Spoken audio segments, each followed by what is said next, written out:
Ya, kita mulai. Bismillahirrahmanirrahim. Assalamualaikum warahmatullahi wabarakatuh.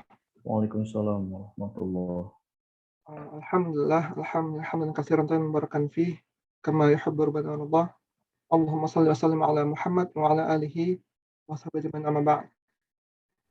Ya Bapak Ibu sekalian, selamat datang di kajian sebenarnya kajian rutin tiap pekan ya, cuman ini topiknya tematik. Dan kita sebenarnya lanjut nih dari yang sebelumnya kita sudah bahas di Ramadan sebelumnya, di Ramadan lalu, yaitu sikap Ahlus Sunnah yang selalu pertengahan dan tidak berlebihan dan tidak pula meremehkan, atau sikap wasat. Ya, bersama kita telah hadir Ustadz Aib Hafizahullah. Pada Ustadz, silakan Ustadz. Fadhal, barakallahu fiik. Baik, terima kasih. Bismillahirrahmanirrahim. Assalamualaikum warahmatullahi wabarakatuh. Innal hamdalillahi nahmaduhu wa nasta'inuhu wa nastaghfiruh. Wa na'udzu billahi min syururi anfusina wa min sayyiati a'malina, man yahdihillahu fala mudhillalah wa man yudlil fala hadiyalah. Asyhadu an la ilaha illallah wahdahu la syarikalah wa asyhadu anna Muhammadan abduhu wa rasuluh. Amma ba'du. Fa inna asdaqal hadisi kitabullah wa khairal huda huda Muhammadin sallallahu alaihi wasallam wa syarrul umuri muhdatsatuha fa inna kulla muhdatsatin bid'ah wa kulla bid'atin dhalalah wa kulla dhalalatin finnar. Baik, Bapak Ibu yang dirahmati Allah Subhanahu wa taala, alhamdulillah kita panjatkan segala puji kepada Allah Azza wa Jalla.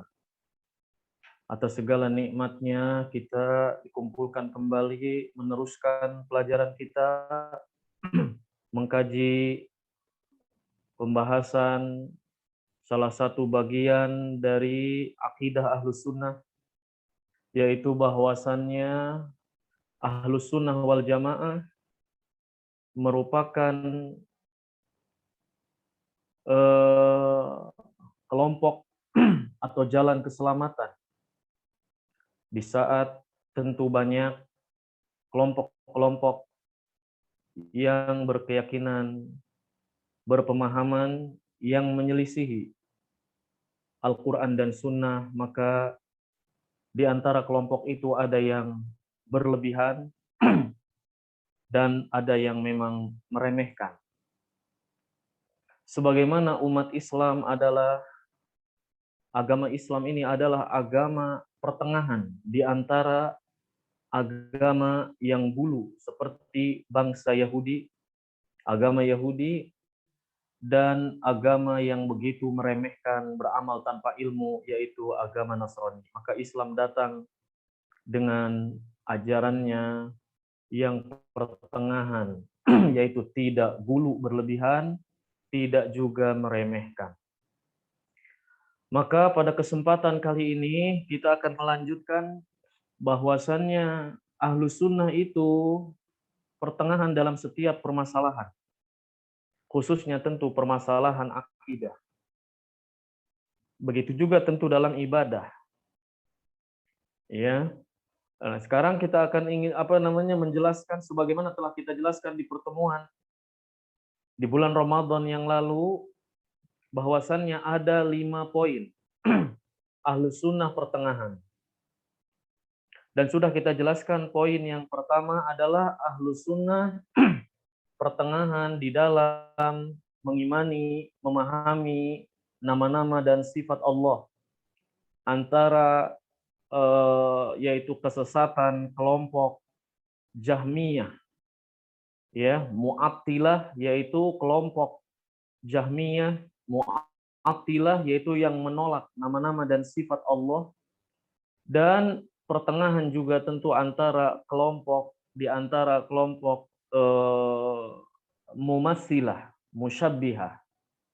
Artinya kelompok Jahmiyah dan Mu'attilah atau Mu'tazilah ini menolak sifat-sifat Allah dan nama-nama Allah bahkan ditolak. bahwa Allah tidak punya nama namanya Ar-Rahman, Ar-Rahim, Al-Malik, Al-Qudus, itu bukan nama Allah kata mereka. Ya. Dan Allah tidak memiliki sifat penyayang, pengasih, yang memiliki, yang mencintai, ya sehingga mereka menolak sifat-sifat Allah. Kemudian antara kelompok yang meremehkan, menetapkan bahwa Allah mencintai sama seperti kita mencintai, bahwa Allah memiliki wajah, ya wajahnya sama seperti kita, bahwa Allah punya tangan, ya tangannya seperti kita, maka ini kelompok tersesat, menyamakan Allah dengan makhluk. Padahal Allah Subhanahu wa taala telah menjelaskan, laisa kamitslihi syai'un wa huwas samiul basir. Allah tidak serupa dengannya sesuatu apapun, dan Allah Maha mendengar, Maha melihat. Dan ahlu sunnah menetapkan bahwa tentu pendengaran Allah beda dengan pendengaran makhluk. Penglihatan Allah beda dengan penglihatan makhluk. Kasih sayang Allah, rahmat Allah beda dengan kasih sayang makhluk. Ya, artinya Allah Maha tinggi, Maha suci. Allah memiliki wajah sesuai dengan keagungannya, tidak serupa dengan makhluknya. Ya, tentu murkanya Allah tidak serupa dengan makhluknya. Ya, dan seterusnya. Maka akidah Ahlus Sunnah menetapkan apa yang Allah tetapkan untuk dirinya dalam Al-Quran dan Sunnah, dan apa yang ditetapkan oleh Nabi Shallallahu Alaihi Wasallam. Kita imani Allah turun ke langit dunia sesuai dengan keagungan, ya, bahwa Allah turun ke langit dunia, Allah bersemayam di atas arsy-Nya.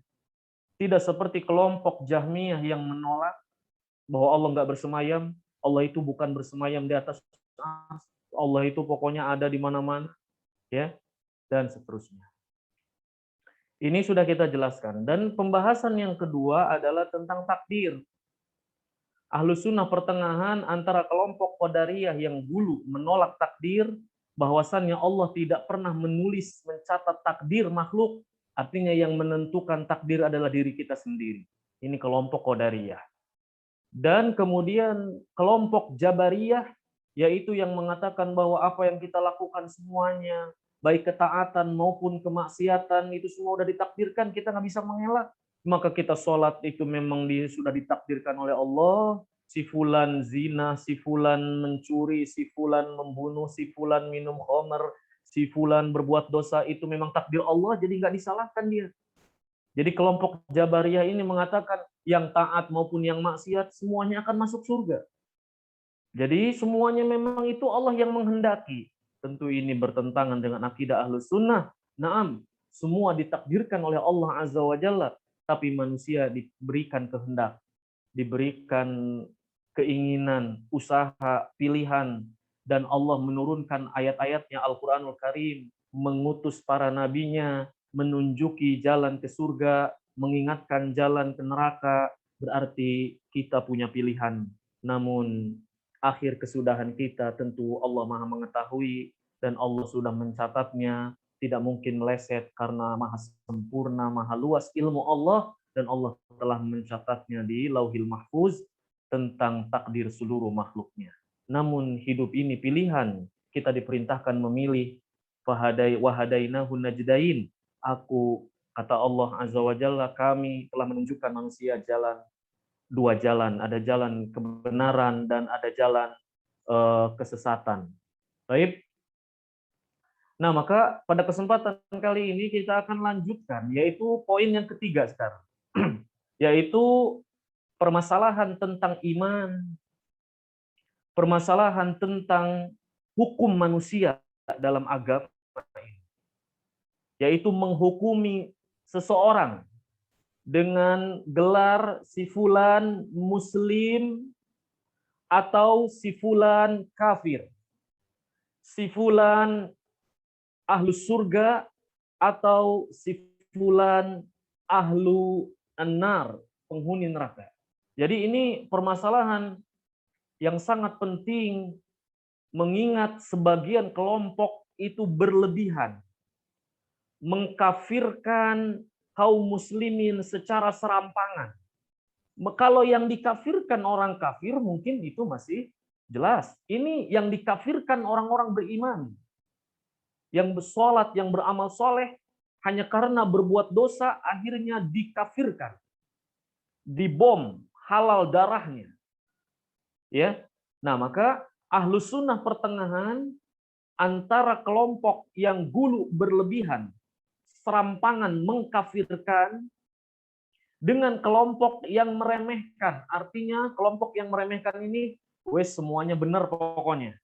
Nggak ada yang salah pokoknya. Udah semuanya juga niatnya baik. Semuanya pokoknya akan masuk surga. Mau dosa apapun pokoknya masuk surga. Ya tentu ini meremehkan. Karena datang janji Allah bagi yang beriman beramal soleh masuk surga. Dan ancaman Allah telah Allah jelaskan dalam Al-Quran Sunnah tentang yang berbuat dosa, ancamannya begini dan begitu, laknat Allah, neraka Allah, dan seterusnya.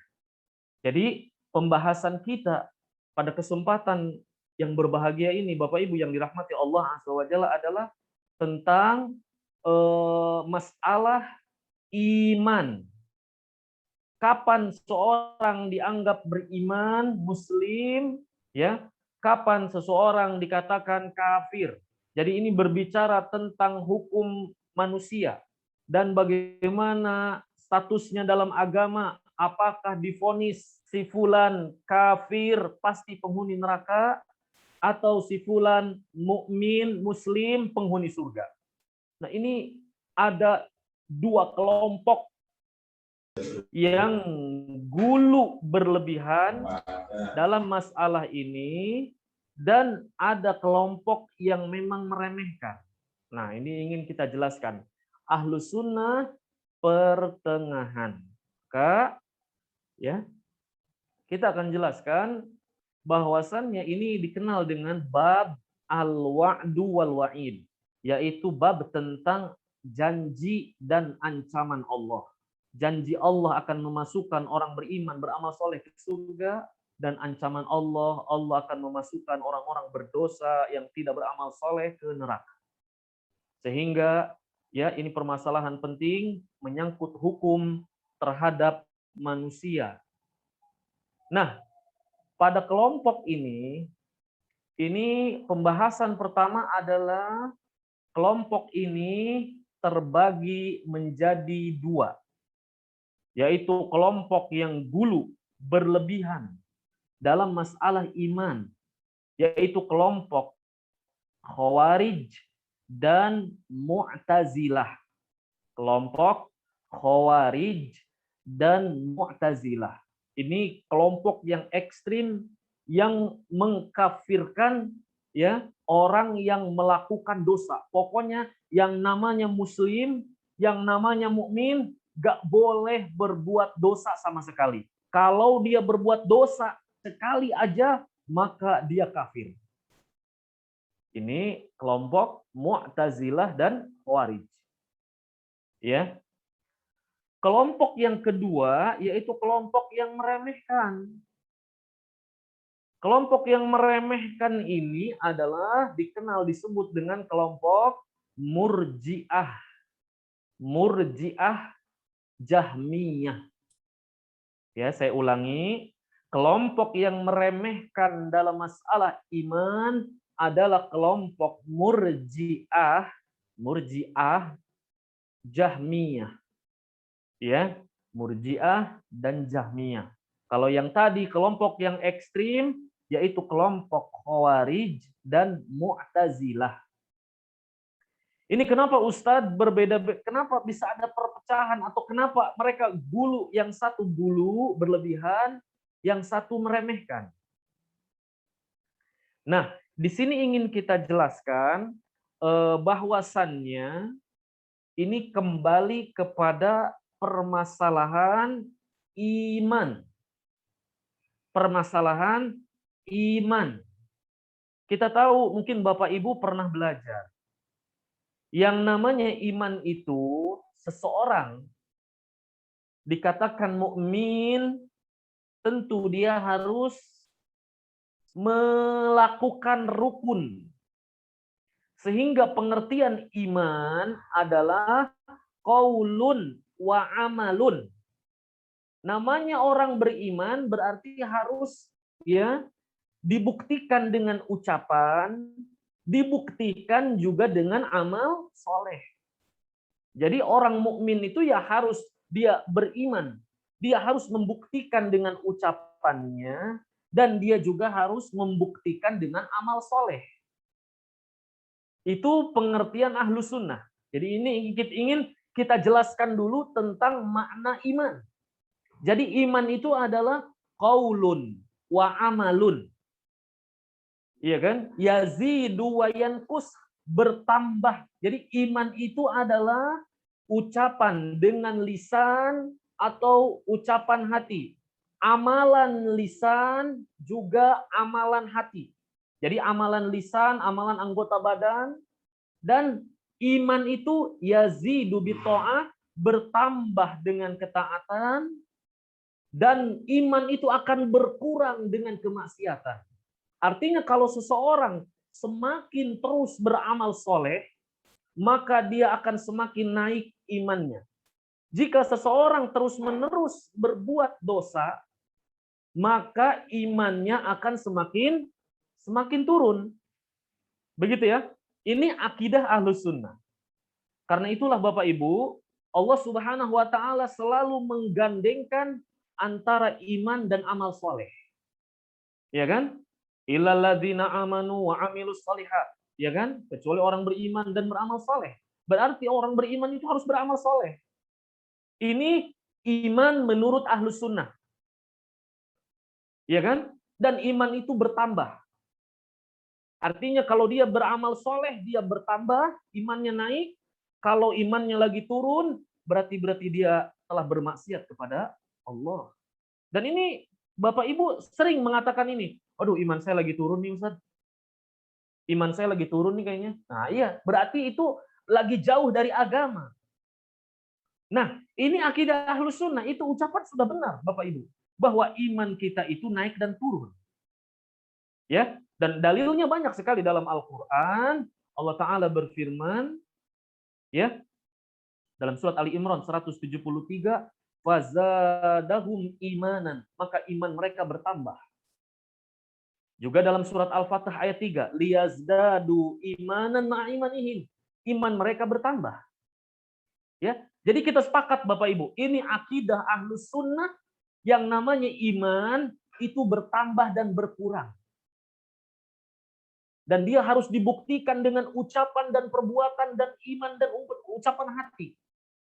Dibuktikan dengan iman di dalam hatinya. Karena itulah para ulama Ahlus Sunnah menetapkan iman itu adalah al-qaul bil lisan, diucapkan dengan lisan bahwa kita adalah beriman pada Allah, asyhadu alla ilaha illallah. I'tiqadun bil janan, yaitu meyakini dengan hati Allah Rabb kita. Wa amalun bil arkan, dibuktikan dengan amal soleh, salat, berjilbab, zakat, puasa Ramadan. Maka iman yazidu bi ta'atir rahman, iman itu bertambah dengan taat kepada Ar-Rahman, kepada Allah, wa yanqusu bi ta'ati syaitan, dan berkurang jika taat pada syaitan, yaitu bermaksiat kepada Allah. Jadi ini dulu yang ingin saya jelaskan ya Bapak Ibu. Nah, setelah kita tahu makna iman, ternyata ada kelompok yang tidak setuju dengan pengertian ini. Dan mereka menyimpang dari jalan Ahlus Sunnah. Yaitu kelompok Murji'ah Jahmiyah. Ya. Jadi menurut kelompok Murji'ah, yang namanya iman itu cukup keyakinan dalam hati aja. Ya, atau cukup ucapan di lisan aja. Nggak perlu beramal soleh. Artinya gini Bapak Ibu, jika ada seseorang sudah mengucapkan asyhadu alla ilaha illallah Muhammad Rasulullah, dan iman, dia mengimani di dalam hatinya bahwa Rabbnya Allah, tapi dia nggak mau sholat sama sekali, nggak mau puasa Ramadan sama sekali, nggak mau zakat, nggak mau berjilbab sama sekali, nggak mau haji sama sekali, pokoknya tidak mau beramal dalam Islam, ya, maka menurut Ahlus Sunnah berarti dia kafir, bukan mukmin. Karena iman itu butuh amal soleh. Karena rukun iman, rukun Islam. Adapun menurut orang Murji'ah, yang penting saya mau udah syahadat. Kalau sudah syahadat, pokoknya nggak beramal soleh juga udah, pokoknya pasti masuk surga. Nah, ini kelompok yang meremehkan, yaitu kelompok Murji'ah. Ya, kelompok Murji'ah Jahmiyah ini jadi nggak perlu amal soleh. Yang penting mah sing yakin, penting pokoknya yakin Robnya Allah, syahadat, beres pokoknya. Mau sholat nggak sholat, mau puasa Ramadan, mau enggak, mau pakai jilbab atau enggak, itu nggak ada sangkut pautnya dengan iman. Pokoknya yang namanya iman itu satu kesatuan. Tidak ada yang namanya iman itu turun. Tidak ada iman itu yang namanya iman itu naik. Pokoknya nggak ada naik turun. Pokoknya iman itu satu paket plak dengan syahadat, dengan meyakini Allah Robnya, berarti dia sudah pasti masuk surga. Ini keyakinan sesat tentunya. Ini keyakinan siapa? Murji'ah Jahmiyah. Jadi nggak perlu amal soleh. Mau durhaka, mau jadi bajingan sepanjang hidupnya, nggak perlu sholat, nggak perlu apa-apa. Ujung-ujungnya masuk surga kalau KTP-nya Islam. Begitulah ungkapannya. Jelas ini kesesatan Bapak Ibu. Karena seorang ya dikatakan beriman, yang namanya iman itu berarti tunduk pada Allah. Berarti dia mau tunduk melaksanakan perintah Allah, menjauhi larangannya. Berarti harus beramal soleh.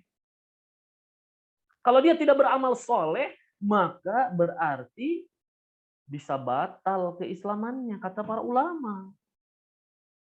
Ya, nah ini satu pembahasan, yaitu kelompok Murji'ah ini mengatakan la yadurru ma'al imani dzambun. Artinya kalau sudah beriman, kalau sudah syahadat, mau berbuat dosa kayak apapun, itu nggak pengaruh. Imannya nggak pengaruh, tetap pokoknya imannya tetap naik, tetap satu, udah. Gitu ya. Sebagaimana orang kafir, kekafiran itu tidak bermanfaat amal soleh. Jadi kalau ada orang kafir beramal soleh, manfaat nggak amal solehnya? Nggak bermanfaat. Begitu juga orang beriman, kalau dia bermaksiat, ya maksiatnya tidak akan memudorotkannya. Artinya dia tetap beriman sempurna. Jelas ini sesat Bapak Ibu. Ya, bagaimana mungkin disamakan orang yang rajin sholat, menjaga sholat, menutup aurat, puasa Ramadan, disamakan dengan orang yang zina, membunuh, mencuri, minum khamr, gak pakai jilbab, gak sholat. Apa mungkin disamakan? Terus dua-duanya pasti masuk surga? Ya, surga tertinggi. Tentu ini bertentangan dengan ratusan hadis. Nah, ini kelompok yang pertama, yaitu Murji'ah yang meremehkan. Nah, sekarang kelompok yang kedua yang gulu, yaitu kelompok apa tadi? Khawarij dan Mu'tazilah. Kelompok Khawarij dan Mu'tazilah ini mereka mengatakan yang namanya iman berarti Anda harus beramal soleh. Ya, wajib melakukan seluruh amal soleh dan wajib meninggalkan seluruh dosa. Jika Anda melakukan dosa besar, berarti Anda telah menafikan, membatalkan Islam Anda. Maka menurut orang Khawarij dan Mu'tazilah ini, orang yang berbuat dosa besar, berarti dia bukan lagi orang beriman. Berarti yang nggak sholat pokoknya sesekali sholatnya, ya belang betong, sholatnya selang-seling, kadang sholat kadang enggak, kafir kata orang Khawarij dan Mu'tazilah. Yang nggak pakai jilbab kafir kata mereka. Yang durhaka pada ibunya kafir, yang mencuri harta orang lain kafir, yang nggak puasa Ramadan sehari dua hari kafir, yang pokoknya yang nggak ngeluarin zakat kafir, yang tidak menafkahi istrinya kafir, yang gibah namimah kafir. Jadi yang berbohong kafir. Ini menurut orang Khawarij dan Mu'tazilah. Bahkan orang Mu'tazilah mengatakan Kami tidak berani mengatakan orang itu kafir, namun orang itu mukmin bukan, kafir juga bukan. Pokoknya pertengahan. Ini kata orang Mu'tazilah, kata Mu'tazilah. Tapi kata orang Khawarij dan Mu'tazilah, intinya mereka sepakat bahwasannya muslim, mukmin yang melakukan dosa besar, maka pasti masuk neraka dan kekal di dalamnya. Tuh. Ini kan gulu, Bapak Ibu ya, ekstrim. Nah, maka Ahlus Sunnah pertengahan, Bapak Ibu. Ahlus Sunnah itu pertengahan. Bagaimana pertengahannya, Ustadz? Nah, kita jelaskan ini. Yang dimaksud Ahlus Sunnah pertengahan adalah seorang yang syahadat, mukmin, tentu dia harus beramal saleh. Iya kan? Dia harus melakukan amal saleh. Tapi yang namanya manusia kan pasti berbuat dosa. Berbuat dosa besar kadang, ya, apalagi dosa-dosa kecil. Itu tidak dapat kita menghindar karena kata Nabi SAW, kullu bani Adam khata, setiap anak manusia itu pasti, setiap manusia itu pasti berbuat dosa, dan orang terbaik, sebaik-baik kalian yang berbuat dosa adalah yang bertaubat kepada Allah. Makanya kita disyariatkan tobat, dan seterusnya. Iya kan? Nah, kalau orang Khawarij dan Mu'tazilah sekali berbuat dosa kafir langsung. Begitu. Dan kalau dia mati belum tobat dari perbuatan dosa besarnya, maka dikatakan kafir kekal di neraka. Ini menurut orang Khawarij dan Mu'tazilah. Adapun Ahlus Sunnah, seluruh dosa itu semuanya di bawah kehendak Allah. Tidak ada dosa yang menyebabkan pelakunya kafir keluar dari Islam, kekal di neraka, kecuali satu dosa, yaitu dosa syirik. Menyekutukan Allah, berdoa pada selain Allah, sujud pada selain Allah, meminta pada selain Allah, bergantung pada selain Allah, nyembelih larung ke pantai ke lautan, tumbal untuk jembatan, sesajen untuk gunung, gua. Nah, ini baru kafir. Syirik akbar. Kalau dia tidak tobat ya. Tapi kalau dia tobat, tentu Allah Maha penerima tobat. Jadi tidak ada dosa yang menyebabkan seseorang keluar dari Islam dan dia akan kekal di neraka kecuali satu dosa saja, yaitu dosa syirik. Adapun dosa-dosa besar seperti mencuri, korupsi, makan riba, minum khamr, durhaka pada orang tua, menghardik anak yatim, memakan harta anak yatim, berbohong, namimah, gibah, ngadu domba, kemudian ngomongin orang. Ini kan dosa besar.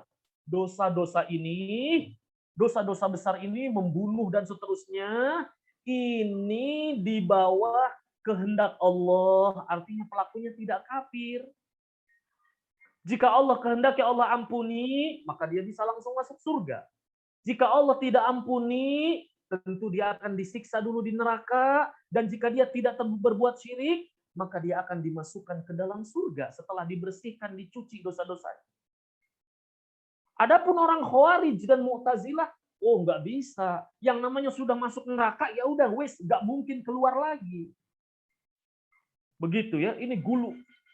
Sehingga mereka mengkafirkan, maka pemerintah yang tidak menegakkan kisos, yang tidak menegakkan rajam, kafir, dibom, halal darahnya. Nah, maka ini Bapak Ibu penting.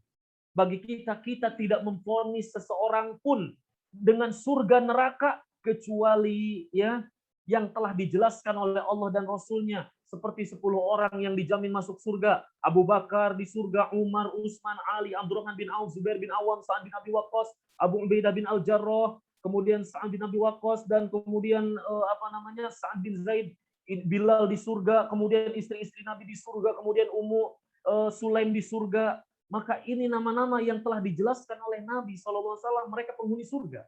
Ukasyah bin Mihsan, Ammar bin Yasir, keluarganya yaitu bapaknya yaitu Yasir dan ibundanya itu Sumayyah, ini penghuni surga. Jadi kita tidak menghukumi si fulan surga kecuali ada dalil. Kita tidak berani mengatakan Ustadz fulan pasti masuk surga. Ini nggak boleh dalam akidah kita. Sebagaimana kita tidak boleh memvonis si fulan pasti penghuni neraka. kita tidak boleh mengatakan seorang pun dia pasti penghuni neraka kecuali yang telah dijelaskan oleh Allah seperti Firaun pasti menjadi penghuni neraka kekal. Abu Lahab pasti menjadi penghuni neraka. Istrinya juga Ummu Jamil. Sebagaimana firman Allah, tabbat yada abi lahabi wa tab ma aghna anhu maluhu wa ma kasab. Saya selanarung zata lahab wa imra'atuhu hammalatal hatab. Dan istrinya juga. Artinya ini orang-orang yang Allah sebutkan pasti menjadi penghuni neraka, iblis juga di antaranya. Maka kita mengatakan si fulan penghuni neraka berdasarkan dalil. Adapun secara umum kita menghukumi setiap mukmin yang beramal soleh, maka kita berharap baginya surga. Setiap kafir ya pasti masuk neraka. Kalau dia tidak masuk Islam, pasti kekal di neraka. Dan setiap mukmin yang berbuat dosa, maka dia terancam neraka. Terancam masuk neraka. Tapi apakah masuk? Hanya Allah yang tahu, karena bisa saja Allah mengampuni dosa-dosanya. Tapi kita katakan orang yang melakukan ghibah terancam neraka. Yang nggak pakai jilbab terancam neraka. Yang mencuri terancam neraka. Yang durhaka pada orang tuanya terancam neraka. Yang membunuh orang lain sengaja terancam neraka. Begitu kita katakan. Jadi kita pertengahan. Yang berbuat dosa terancam neraka. Tidak seperti Murji'ah yang mengatakan mau dosa mau enggak pokoknya wis masuk surga pokoknya. Kalau sudah beriman pokoknya masuk surga pasti. Tidak seperti Khawarij, sekali berbuat dosa besar, maka kalau dia tidak tobat, maka pasti yang namanya berbuat dosa besar pasti akan masuk ke dalam neraka kekal di dalamnya. Tentu ini berlebihan. Ya, nah inilah Bapak Ibu akidah Ahlus Sunnah, yaitu pertengahan. Mana dalilnya? Kita lihat, ya, di dalam ayat-ayat Al-Quran, di dalam hadis-hadis Nabi Shallallahu Alaihi Wasallam menyebutkan setiap orang tentu yang melakukan ya perbuatan dosa ini terancam, apalagi dosa syirik. Kalau dosa syirik jelas dia tidak diampuni, bakal kekal di neraka. Innallaha la yaghfiru an yushraka bihi wa yaghfiru ma duna dzalika liman yasha. Allah tidak akan mengampuni dosa syirik dan akan mengampuni dosa selain syirik. Berarti yang selain syirik yaitu seperti membunuh, mencuri, minum khamar, tidak pakai jilbab, sesekali tidak sholat dan seterusnya. Ini ya di bawah kehendak Allah. Jika Allah kehendaki Allah ampuni, bisa langsung masuk surga. Jika tidak diampuni berarti dicuci dulu, diazab di neraka sampai bersih dosanya, baru dimasukkan ke dalam surga dengan syarat dia ahlu tauhid dan tidak menyekutukan Allah tentunya. Kita lihat Bapak Ibu, coba surat An-Nisa ayat 93. Coba Bapak Ibu lihat surat An-Nisa ayat 93. Allah Ta'ala berfirman, "Wa may yaqtul mu'minan muta'ammidan." Siapa yang membunuh seorang mukmin dengan sengaja terencana, maka fajazauhu jahannam, maka balasannya adalah neraka jahannam. Khalidan fiha, dia kekal di dalamnya. Tuh, maka balasannya neraka jahannam, dia kekal di dalamnya. Wa ghadiballahu alaihi, dan Allah murka kepadanya. Wa la'anahu, dan Allah melaknatnya. Wa a'adda lahu azaban azima, dan Allah menyiapkan baginya azab yang pedih. Coba kalau Bapak Ibu membaca ayat ini saja, tidak membaca ayat-ayat yang lain, seperti orang Khawarijin jadinya. Berarti berdasarkan ayat ini, orang yang membunuh orang lain, kekal apa tidak di neraka? Kekal. Jadi membunuh orang lain dengan sengaja terencana, termasuk dosa besar. Ini bukan syirik ya, bukan syirik. Bukan dosa menyekutukan Allah, ini dosa besar. Di sini Allah katakan baginya neraka jahanam, dia kekal di dalamnya, Allah murka kepadanya, Allah melaknatnya, dan Allah menyediakan baginya azab yang besar. Kalau Bapak Ibu baca ayat ini saja, berarti Bapak Ibu menyimpulkan sang pembunuh pasti kekal di neraka. Ini akidah Khawarij. Karena buktinya di dalam ayat yang lain, Allah menjelaskan, dan ini akidah Ahlus Sunnah, dijelaskan oleh Nabi Shallallahu Alaihi Wasallam. Dosa selain syirik itu di bawah kehendak Allah. Artinya dosa orang yang membunuh orang lain itu termasuk dosa besar. Tapi pelakunya tentu tidak akan kekal di neraka kalau dia seorang ahlu tauhid yang tidak menyekutukan Allah. Tapi dia mungkin pernah bertikai, bertengkar, akhirnya dia membunuh orang lain. Ya.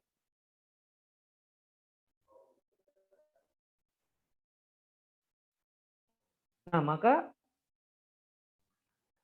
ya. Nah, ini menunjukkan kepada kita bahwasannya ya, orang yang membunuh itu tidak sampai kafir. Dalilnya mana? Lihat surat Al-Hujurat ayat 9. Surat Al-Baqarah 178. Allah menyebut orang yang membunuh orang lain masih disebut saudara kalian seagama. Jadi jika ya ayyuhalladzina amanu kutiba alaikumul qisasu fil qatla. Wahai orang beriman, ada hukum kisos bagi orang yang membunuh di antara kalian. Nyawa dengan nyawa gitu ya. Jadi orang merdeka dengan orang merdeka, budak dengan budak, laki-laki dengan laki-laki, perempuan dengan perempuan, begitu kisosnya. Artinya kalau yang membunuh laki-laki lain kisos. Dipenggal kepalanya. Tapi kata Allah, "Faman 'ufiya lahu min akhihi", tapi siapa yang memaafkan saudaranya? Memaafkan sang pembunuh. Berarti sang pembunuh disebut saudara oleh Allah. Saudara kita. Berarti saudara seiman, seagama. Siapa yang memaafkan sang pembunuh, maka tentu boleh bagi dia membayar diyat, denda, yaitu 100 ekor unta.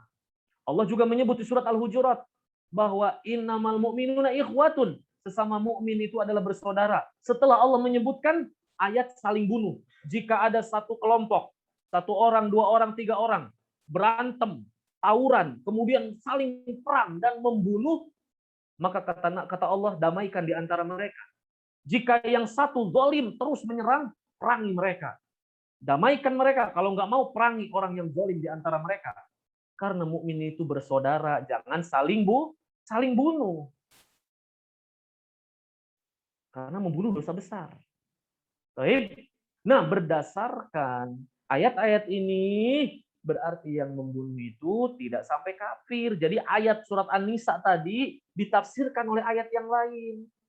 Bahkan Nabi SAW bersabda, Jibril datang kepadaku dan mengatakan, Bashir ummataka annahu man mata la yusyriku billahi syai'an dakhala jannah. Wahai Muhammad, berikan kabar gembira pada umatmu, siapa yang mati dan dia tidak menyekutukan Allah dengan sesuatu apapun, dia pasti masuk surga. Artinya, siapa yang mati di antara orang muslim dan dia tidak menyekutukan Allah, maka dia pasti masuk surga, baik langsung ataupun tidak. Maka Nabi bertanya, wa in sariqa wa in zana, walaupun dia mencuri, walaupun dia berzina, apakah dia akan tetap masuk surga? Iya, dia akan tetap masuk surga selama dia tidak menyekutukan Allah. Wa in zana, wa in sariqa, wa in syaribal khamr, walaupun dia minum khamr. Ini Nabi menegaskan, siapa yang mati dalam keadaan tauhid, tidak berbuat syirik, maka dia pasti masuk surga, baik secara langsung atau disiksa dulu di neraka kalau dia memang memiliki dosa-dosa. Ya. Nah, Bapak Ibu yang dirahmati Allah Azza wa Jalla, inilah akidah yang ketiga tentang permasalahan al-wa'du wal wa'id. Yaitu tentang apa? Janji dan ancaman dari Allah Azza wa Jalla. Allah berjanji memasukkan orang beriman, beramal soleh, ya, dan ke surga, dan Allah mengancam orang yang berbuat dosa, meninggalkan amal soleh, justru berbuat maksiat, diancam neraka. Namun kekal di neraka tentu ini hanyalah diperuntukkan bagi orang kafir dan yang menyekutukan Allah.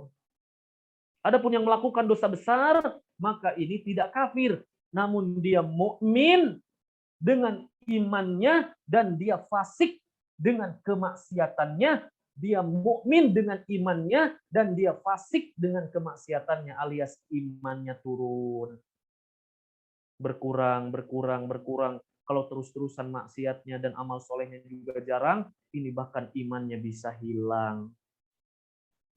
Ya. Nah, Bapak Ibu yang dirahmati Allah Azza wa Jalla, barangkali ini sedikit yang bisa kita bahas pada kesempatan kali ini. Adapun poin yang keempat dan yang kelima, yaitu pembahasan tentang bagaimana akidah Ahlus Sunnah terhadap sahabat-sahabat Nabi. Ini juga tentu butuh pembahasan yang panjang, karena di sini ada kelompok yang gulu, berlebihan, mengkafirkan para sahabat.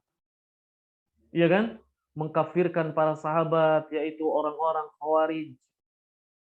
Dan ada kelompok yang gulu terhadap sebagian sahabat, yaitu khususnya Ahlul Bait, yaitu orang-orang Rafidhah, Syiah Rafidhah.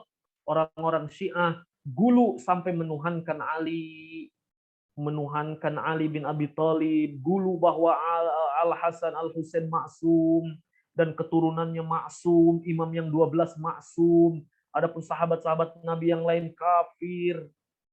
Maka Ahlus Sunnah pertengahan bahwasannya namanya para sahabat itu nggak maksum, mereka berbuat dosa, namun Allah mengampuni mereka. Mereka generasi terbaik, dicintai oleh Allah, ya, dan seterusnya, ya. Nah, maka ya, dan pembahasan yang kelima nanti akan kita bahas adalah tentang ada dua pembahasan sebenarnya di pembahasan yang kelima ini, tentang pembahasan wali, ya, yaitu wali yang dimaksud adalah Ahlus Sunnah pertengahan dalam masalah sikap mereka terhadap waliul amr, pemimpin. Ada kelompok yang mengkafirkan pemerintah, ada kelompok yang memang menjilat pemerintah dalam arti tadi apa saja pokoknya yang dilakukan pemimpin pasti benar semua dan seterusnya. Dan juga pembahasan tentang karomah, ya, sebagian orang ada yang berlebihan tentang karomah, ada yang gulu berlebihan menetapkannya, ada yang juga menolak bahwa karomah tidak ada. Ya, maka ini butuh pembahasan insyaallah taala, ya, di lain waktu, di kesempatan yang akan datang insyaallah, jika Allah memberi kita umur yang panjang, baru akan kita jelaskan poin yang keempat dan kelima ini insyaallah taala. Demikian kajian singkat di siang hari ini. Jika ada pertanyaan, ya, dipersilakan saya kembalikan kepada MC, ya. Jazakumullah khairan wa akhiru da'wana alhamdulillahirabbil alamin. Jazakallah khairan Ustaz Ayat atas materinya. Ya, ini sudah lumayan banyak pertanyaan yang masuk nih Ustaz, alhamdulillah. Cuman beberapa mungkin kurang relevan dengan topik. Jadi saya afwan kepada rekan-rekan yang bertanya, mungkin saya pilih dulu yang relevan dengan tema kajian, ya. Ustaz, maksudnya kelompok-kelompok yang tadi disebutkan itu apa ya? Apakah mereka bukan Islam atau bagaimana? Ini pertanyaan bertingkat nih Ustaz. Selanjutnya, apakah mungkin ada kutub yang berbeda, tapi yang satu Muslim, yang satu kafir? Seperti tadi contohnya Jabariyah dan Qadariyah yang tadi Ustaz katakan. Qadariyah menolak takdir, berarti dia kan tidak beriman sama rukun iman. Masih Muslimkah? Sementara yang satu lagi dia begitu tunduk sama takdir sampai menghilangkan kehendak manusia. Bagaimana Ustaz pendapat? Baik. Bapak Ibu yang dirahmati Allah Azza wa Jalla, ini pertanyaan bagus sekali, ya. Dari tadi yang kita bahas itu Bapak Ibu, Ahlus Sunnah itu pertengahan di antara kelompok yang sesat, Direkam lagi. yang menyimpang. Maka yang dimaksud kelompok-kelompok menyimpang ini kelompok dalam Islam, bukan di luar Islam.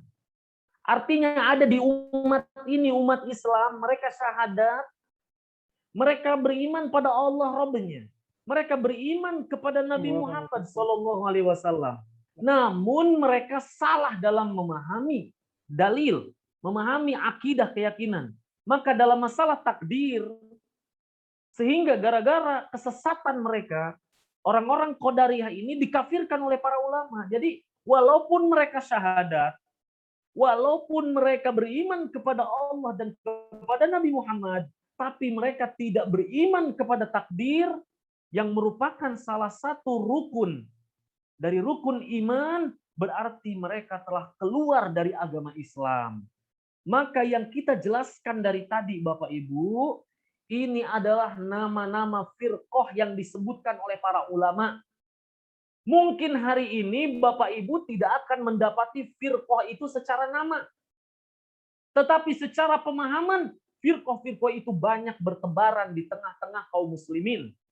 Mereka muslim seperti kita. Agamanya Islam. Namun mereka keyakinan salah. Dan keyakinan yang salah itu bisa membatalkan keislaman mereka. Atau minimal mereka tersesat dari jalan kebenaran. Dan terancam neraka. Begitu. Ya, nah jadi yang tadi kita sebutkan, ini kita lagi bukan berbicara orang kafir di luar Islam. Bukan. Kita dari tadi berbicara tentang ini kelompok dari kaum muslimin yang keliru jatuh pada kesalahan. Dan kesalahan ini bisa sangat jauh kesesatannya sehingga mereka keluar dari Islam seperti kelompok tadi Qadariyah dan kelompok Jabariyah yang ekstrim tentu ini. Ya, sama dengan kelompok Murji'ah tadi. Kalau mereka mengatakan tidak butuh amalan sama sekali, semuanya akan masuk surga semuanya, ini juga bisa jatuh pada kekafiran. Nah, maksudnya kita jelaskan ini adalah agar kita menempuh jalan yang benar, pertengahan, tidak seperti kelompok-kelompok tadi yang disebutkan oleh para ulama.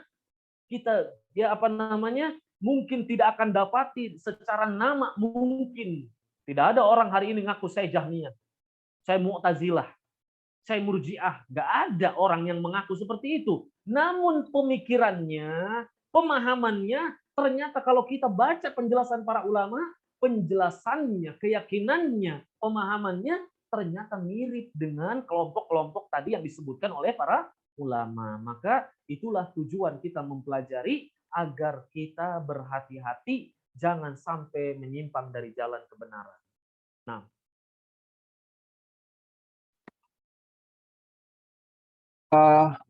Baik, barakallahu fiik Ustadz atas jawabannya dan penjelasannya. Oke, selanjutnya, kadang ada syubhat yang masuk ke dalam hati atau pikiran seseorang, yang mana orang tersebut tahu kalau dia mengucapkan hal tersebut di lisan, terkait syubhat tadi, itu bisa jadi masuk ke dalam kufur akbar. Nah, terkait syubhat yang masuk ke dalam hati tersebut, apakah bisa membatalkan keislaman orang tersebut? Subhat seperti apa dulu yang menyebabkan dia, kalau dia berucap dengan ucapan itu, maka dia melakukan kufur akbar. Justru yang jadi patokan itu adalah hati.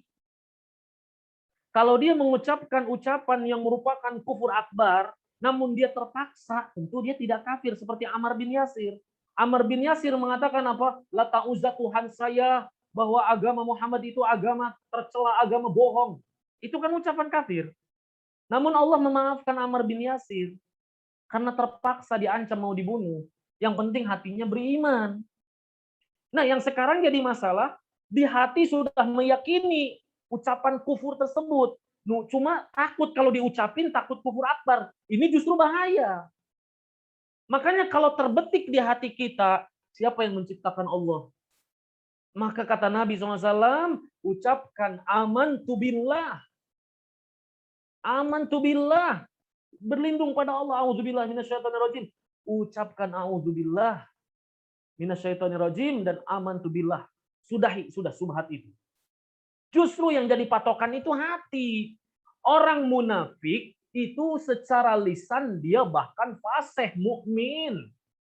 Orang munafik itu sholat, baca Quran, sedekah, ngomong subhanallah di depan orang. Namun hati busuknya justru durhaka, kafir, mengingkari, tidak beriman kepada Allah. Maka yang jadi patokan justru hati. Maka kalau dikatakan tadi, Ustadz di hati saya ada subhat, hati saya tuh meyakini gitu. Kalau saya ucapkan, nanti saya bisa kufur. Justru di hati yang harus dihilangkan. Ya, maka jika hati sudah hilang, maka lisan tentu akan hilang juga, tidak akan mungkin mengucapkannya. Nah, bagaimana menghindari subhat itu? Berarti jangan bermajlis dengan orang-orang yang memang ahlu subhat. Berarti pelajari akidah yang benar. Akidah itu keyakinan. Berarti pelajari iman, akidah yang benar untuk berdoa kepada Allah ya agar diteguhkan dalam agama. Nah, ya jadi seperti itu.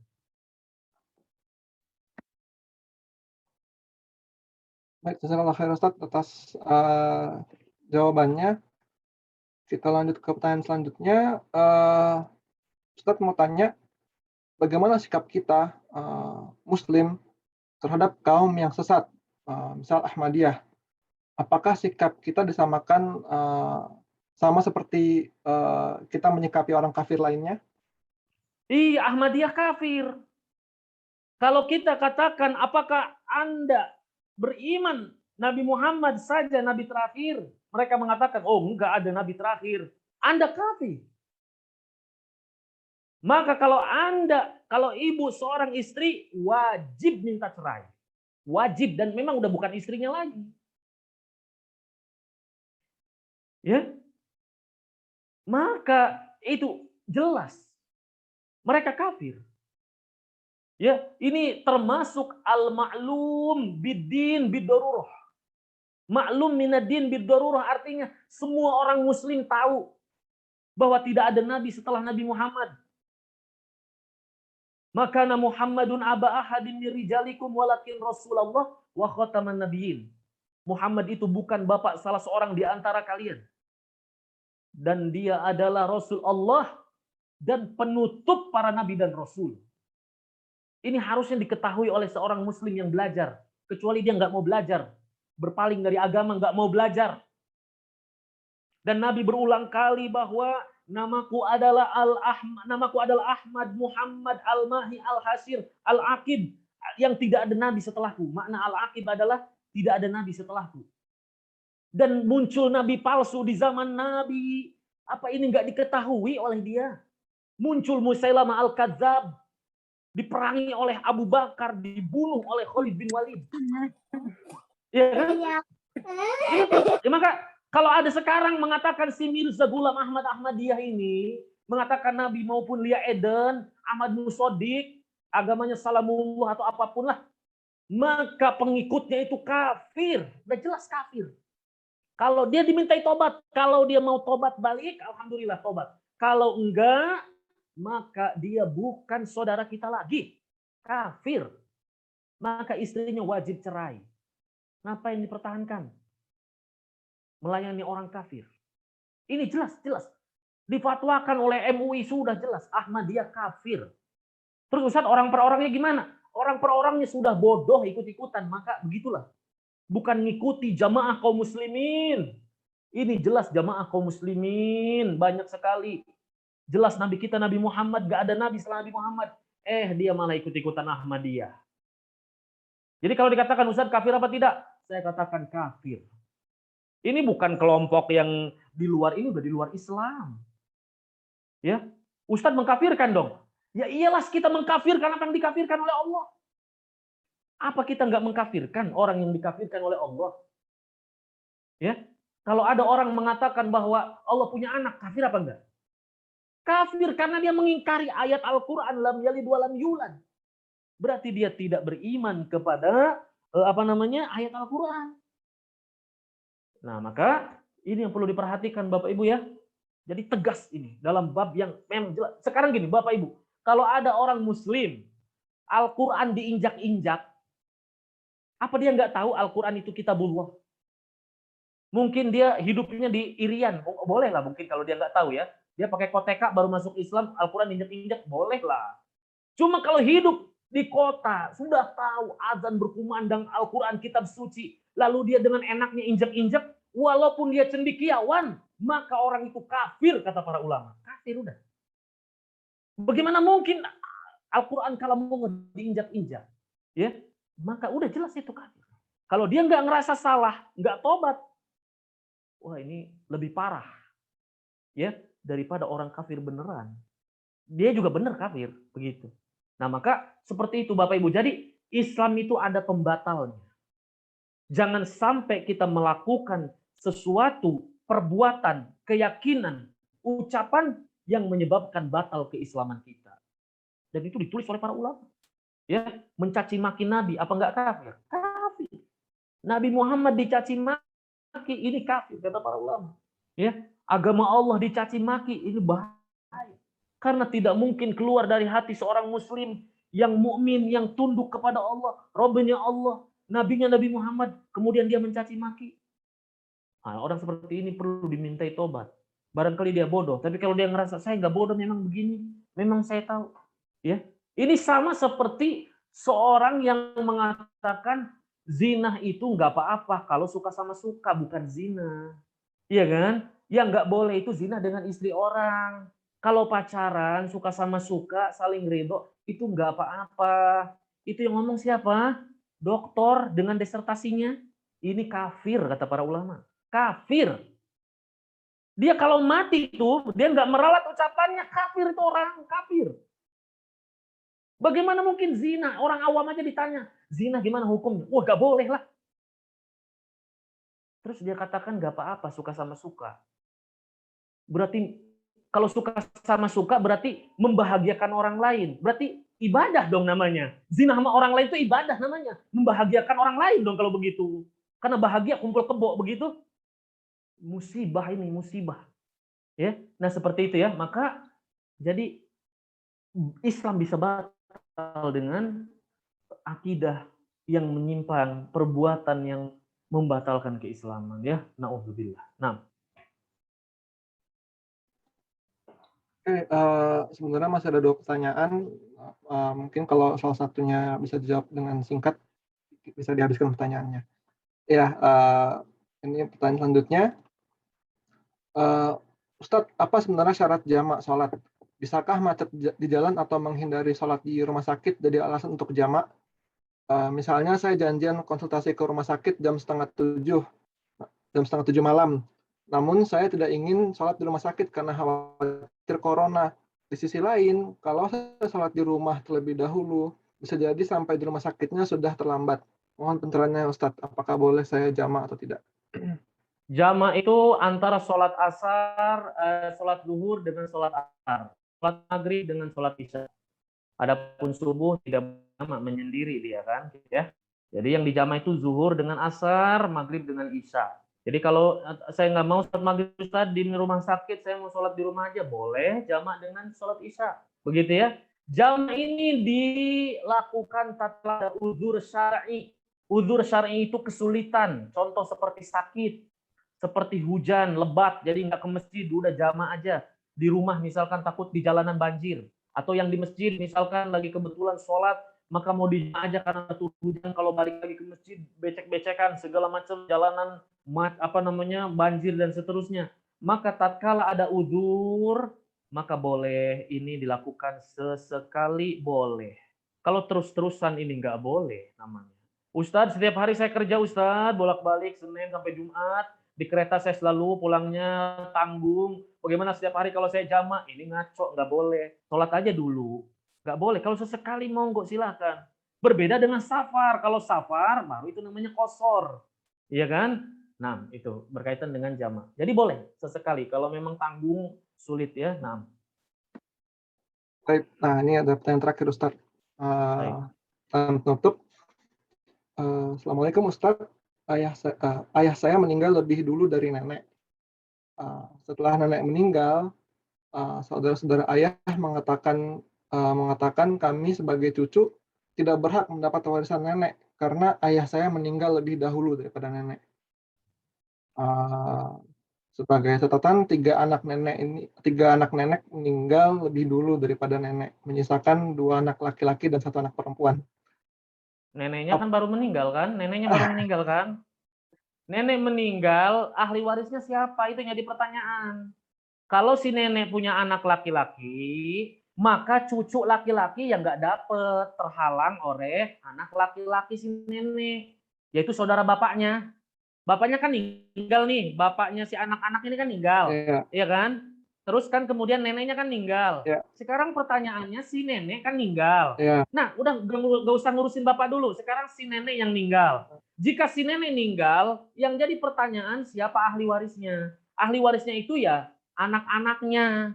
Sekarang si nenek punya nggak anak laki-laki, yaitu saudaranya si bapak yang meninggal tadi kan? Kalau masih ada saudara laki-lakinya, anaknya maksudnya anak laki-lakinya, maka si cucu laki-laki dari anak laki-laki yang meninggal tadi yang nggak dapet karena ada yang lebih tinggi yaitu yang di ya. atasnya. Tapi kalau nggak ada maka cucu laki-laki itu dapet. Kalau nggak ada anak laki-laki begitu. Cucu perempuan aja dapat bersama anak perempuan, ya kan? Apalagi cucu laki-laki ini dapat asobah. Jadi itu nggak benar kalau dibilang karena bapak saya meninggal duluan dapat. Dilihat dulu keadaannya. Ini jangan berkata tanpa ilmu. Ini perlu dirinci kasusnya. Kan begitu ya? Nah, baik demikian ya. Jadi kalau untuk waris butuh gambaran dulu, gambaran kasusnya seperti apa, baru bisa dijelaskan siapa yang dapat warisannya. Demikian, jazakallahu khairan, barakallahu fikum. Semoga Allah memberi kita ilmu yang bermanfaat dan mudah kita mengamalkannya. Ya subhanakallahumma bihamdika asyhadu an la ilaha illa anta astaghfiruka wa atubu ilaik. Wassalamualaikum warahmatullahi wabarakatuh. Waalaikumsalam warahmatullahi wabarakatuh. Barakallahu fikum Ustaz Aib, jazakallahu khairan katsiran atas ilmu yang telah disampaikan. Semoga menjadi amal ibadah bagi Ustaz Aib yang telah menyampaikan ilmu dan bagi kita semua yang menuntut ilmu lewat wasilah Ustaz Aib. Ya, Bapak Ibu, dengan berakhirnya kajian materi dari Ustadz, berakhir pula kajian kita hari ini. Jadi hari ini nggak ada kuis ya. Nanti ya, tidak ada kuis hari ini ya. Ya, jadi ditahan dulu semangat untuk ikut kuisnya. Insya Allah kita ketemu lagi di kajian rutin pekanan selanjutnya. Ya, insya Allah minggu depan. Baik, saya akhiri karena tadi Ustadz sudah doa kepada majelis, maka saya langsung tutup saja. Assalamualaikum warahmatullahi wabarakatuh.